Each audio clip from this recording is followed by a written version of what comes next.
Hi, I'm so glad you stopped by. I'm going to read this story called Fancy Nancy, the 100th Day of School. It is the 97th day of school, and I have a dilemma. That is a big problem. I do not know what to bring in for the 100th day. Bree put 100 feathers on a hat. It looks so elegant. That's a fancy word for pretty. Robert is bringing his stamp album. There are 100 stamps in it. Yoko's piggy bank has 100 pennies. The bank is transparent. That means you can see inside. Lionel made a ball out of 100 rubber bands. After school, I look all around my room. I have 39 hair clips.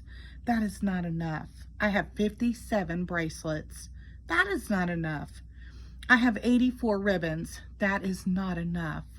What am I going to do? Now it is the 98th day of school. More kids bring in stuff. A bag with 100 marbles, a jar with 100 jelly beans, a box with 100 crayons. I tell Miss Glass my dilemma. She tells me not to worry. You are very imaginative. That means you are full of good ideas. You will think of something. At home, I tell Mom my dilemma. She is making dinner. How about a poster with macaroni, she says. I do not want to hurt Mom's feelings. 3 kids have already done stuff with macaroni. Macaroni is not imaginative. Dad is doing the wash. Maybe he will have a good idea. Dad says, I bet we have 50 pairs of socks. That makes 100. Oh, I do not want to hurt Dad's feelings, but socks are ugly. I want something imaginative and fancy.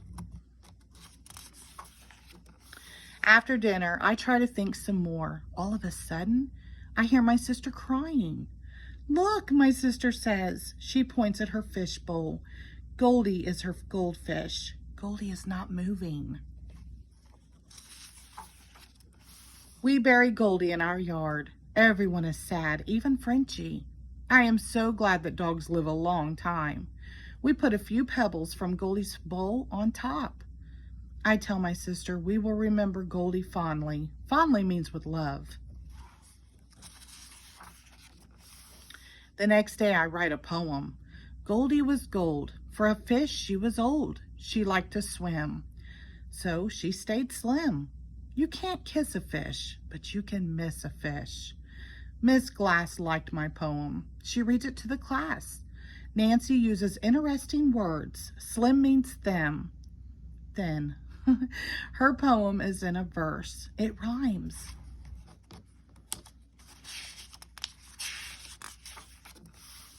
At home, it is sad to see the empty fish bowl. Mom is about to throw out the pebbles. Then all of a sudden, I get an idea that is imaginative. Stop, I say. I wash and dry all the pebbles. They are so pretty. I count them. Yes, there are 104. I get my markers. I get a huge piece of paper. Huge is even bigger than big. I will make a poster. I spell out Goldie's name in glitter. I draw a picture of Goldie in her bowl. Then I glue on the pebbles. I let my sister help. I write on the poster, there are 100 pebbles in the fish bowl. Today is the 100th day of school. I bring in my poster. I made it just in time. Miss Glass brings in something too. It's a cart with 100 books. She will read them all to us before school ends in June. Miss Glass is so imaginative. The end. Thank you.